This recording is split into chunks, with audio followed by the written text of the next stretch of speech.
One of the scientific truths that the new James Webb Space Telescope is revealing is the vast immensity of the cosmos. A gigantic object hidden in the universe has recently been discovered by a telescope in space.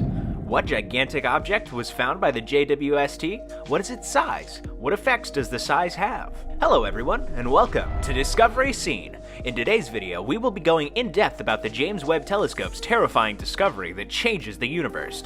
Well, rest assured, it's not a Death Star, because then it would have been frightening. Don't forget to like and subscribe to our channel for more exciting videos. Join us as we explain the JWST's recent discovery of a massive object that is 100 times the size of the Milky Way galaxy, among other things. One of the oldest scientific subjects, astronomy, is quite broad. Humans are still in awe of what we see in outer space after many generations. There is little question that we will witness more scientific discoveries in space with the launch of equipment like the powerful James Webb Telescope, suggesting that the telescope's relatively hefty development expenditures of $10 billion and the complexity of the design are perfectly warranted. Scientists and the general public alike are still in awe of the immensity of objects in space. One of the largest objects ever discovered, the Alcyoneus galaxy, is evidence that nature is compelled to occupy the vast span of space that exists and is capable of supporting life. It is much more exciting because of its accidental discovery, which is true of many other innovations or discoveries that have changed our way of life. Alcyoneus is a radio galaxy, in case you didn't know what it was. A galaxy containing a supermassive black hole at its center is referred to as a radio galaxy. The active galactic nucleus, also known as the center of the galaxy, is where the black hole is located. As matter falls into the black hole, it generates and releases energy in the form of two radio jets from opposite sides. The entire anticipated linear length of radio galaxies, which are unusual objects that develop in low-density environments, is predicted to be at least 2.3 million light-years. To better understand the origins and evolution of radio emissions, astronomers study radio galaxies. Because he was the son of Uranos, the first deity of the sky, the researchers chose the name Alcyoneus, which they took from Greek mythology. For the sovereignty of the cosmos, a giant named Alcyoneus battled Hercules and other gods. On display at Berlin's renowned Pergamon altar is a sculpture of Alcyoneus. Martin Way, a PhD student, and his colleagues are credited with finding Alcyoneus, the largest galaxy yet seen. The fact that this finding has refuted some long-held hypotheses about the origin of radio galaxies is another unexpected element of it. Why is that so?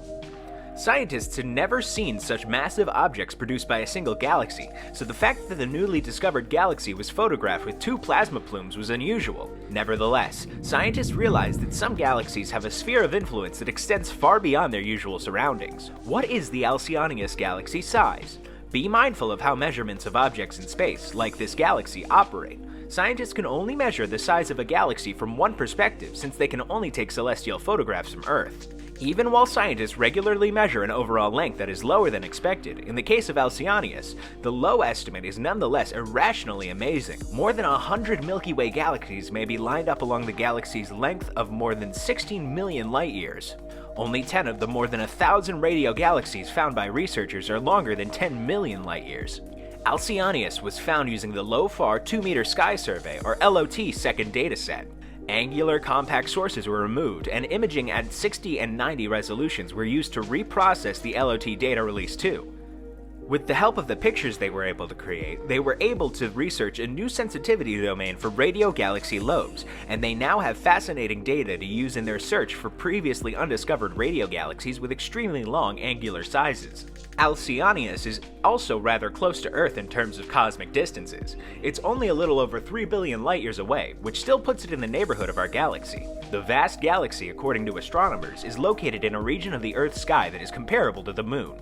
Because of the information its plumes provide on some of the most elusive strands in the cosmic web, scientists were delighted by the Alcyoneus discovery. The present grown-up universe is referred to as the cosmic web in this context, and it appears as a network of threads and nodes known as filaments and clusters respectively.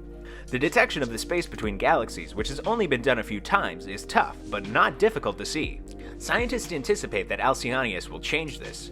This is how it works because Alcyoneus inhabits a filament and encounters a headwind when its plumes pass across the medium. That also happens when the Milky Way is present, but what makes this notable is how the direction and form of the plumes are subtly altered.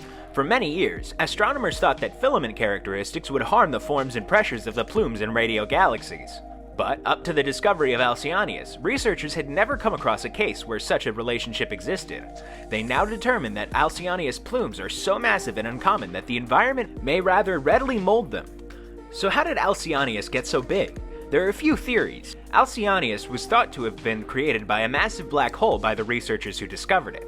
They found that Alcyonius did not stand out in the three properties described above, despite there being a huge number of stars with a lot of stardust that had very strong jet streams. The truth is that Alcyonius' ancestry is still unknown to this moment.